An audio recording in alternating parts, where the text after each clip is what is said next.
कई हजार साल पहले की बात है। एक महिषासुर नाम का राक्षस था। उसका आधा शरीर राक्षस का और आधा शरीर भैंसे का था। उसने कई सालों तक ब्रह्मा जी की कठिन तपस्या की। एक दिन ब्रह्मा जी प्रसन्न हुए और उन्होंने उसे कहा, हे महिषासुर, मैं तुम्हारी तपस्या से अति प्रसन्न हूँ। मांगो जो वरदान मांगना है। महिषासुर ने कहा, हे प्रभु, मुझे ऐसा वरदान दीजिए कि इन तीनों लोकों में किसी भी देवता या मानव के द्वारा मेरी मृत्यु ना हो सके। ब्रह्मा जी ने हंसकर कहा, ऐसा ही होगा। महिषासुर बहुत घमंडी और अत्याचारी था। उसने देवताओं पर आक्रमण किया। उन्हें युद्ध में हराकर उसने उनके क्षेत्र पर कब्जा कर लिया। सभी देवता महिषासुर के उत्पात से बहुत परेशान हो गए।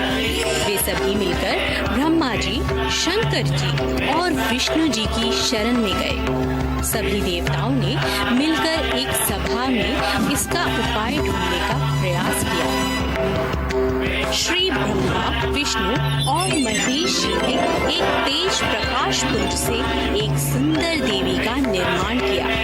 इसी देवी को सारी दुनिया आदि शक्ति माँ दुर्गा के नाम से जानती है। सभी देवताओं ने माँ दुर्गा को सभी प्रकार के अस्त्र शस्त्र से सुसज्जित किया।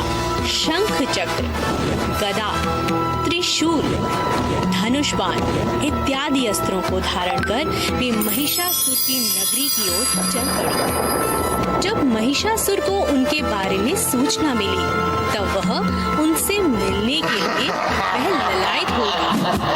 महिषासुर ने देवी के सामने विवाह का प्रस्ताव रखा। माँ दुर्गा ने कहा, हे असुरराज, मुझसे युद्ध करो। यदि तुम ये युद्ध में मुझे जीत लिया तो मैं तुमसे अवश्य विवाह करूंगी। महिषासुर ने देवी से कहा, मैं युद्ध के लिए तैयार हूँ। महिषासुर और माँ दुर्गा के बीच युद्ध प्रारंभ हुआ। महिषासुर काम, क्रोध, मद, लोभ और मोह के अधीन हो चुका था। उसका विवेक नष्ट हो चुका था।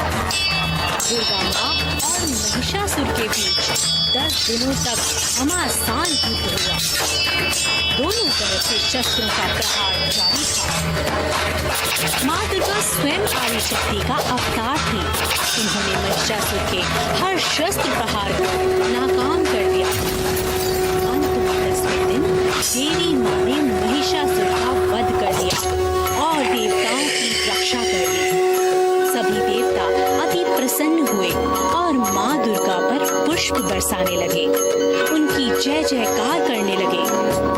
तब से हिंदुओं ने नवरात्रि का त्योहार मनाना शुरू किया। हम नवरात्रि में जगत जननी माँ दुर्गा की पूजा करते हैं, उनकी आरती गाते हैं और उनकी जय जयकार करते हैं।